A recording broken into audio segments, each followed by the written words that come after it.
Hello and welcome to Module 1. This is Topic 5. We're looking at risk and rewards. If you saw the previous topic of this module, making money grow, by now you must be pretty excited about just the ways you can grow your investments. But it wouldn't be fair for us to only look at the upside and not consider the risks. So let's get started. It's very important as an investor not to underestimate or overlook potential risks.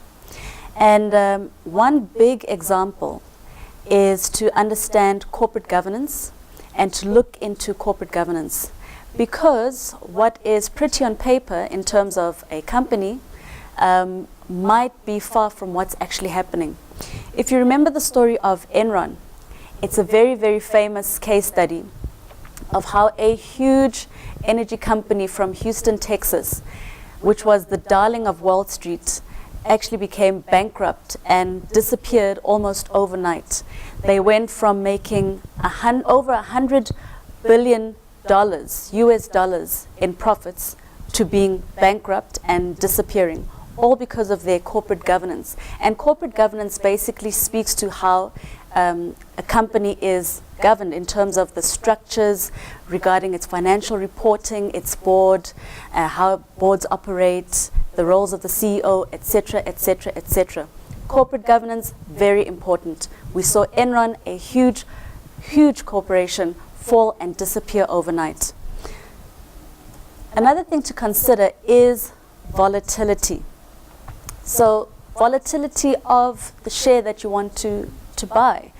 An example of volatility, or let's first take a step back and look at what is volatility. So basically, it's just looking at how the price of your financial instrument or share changes over time.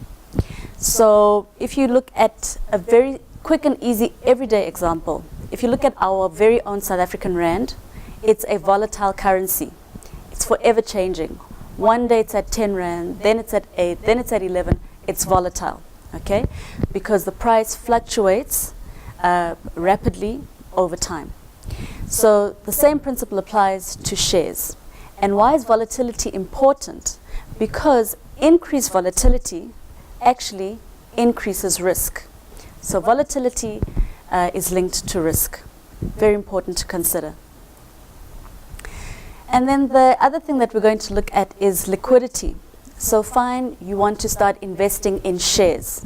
All good and well. How easy is it for you to sell that share when you want to sell it?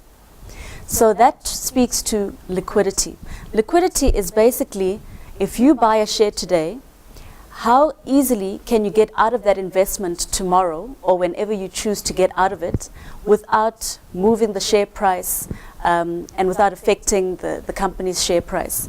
So, for instance, blue chip companies like your big SA banks and other big corporates, they tend to have liquid shares because there are lots of people in the market who want to buy those type of shares. So, if you buy that share, it's very easy for you the next day or whenever you want to sell that share to find someone who's willing to buy that share at the relevant market price. It's no use buying a share just because it's cheap and you think it's a great deal, but then you won't be able to get out of it because no one is buying that share. Liquidity, also very important risk factor to consider. And that is it. Those aren't all the risks to consider when investing, but those definitely are the top key risks that you should start considering. And obviously, as you learn more and go through the modules, you will become more aware of other types of risks that you face as an investor. And until the next module and also the next topic, see you soon.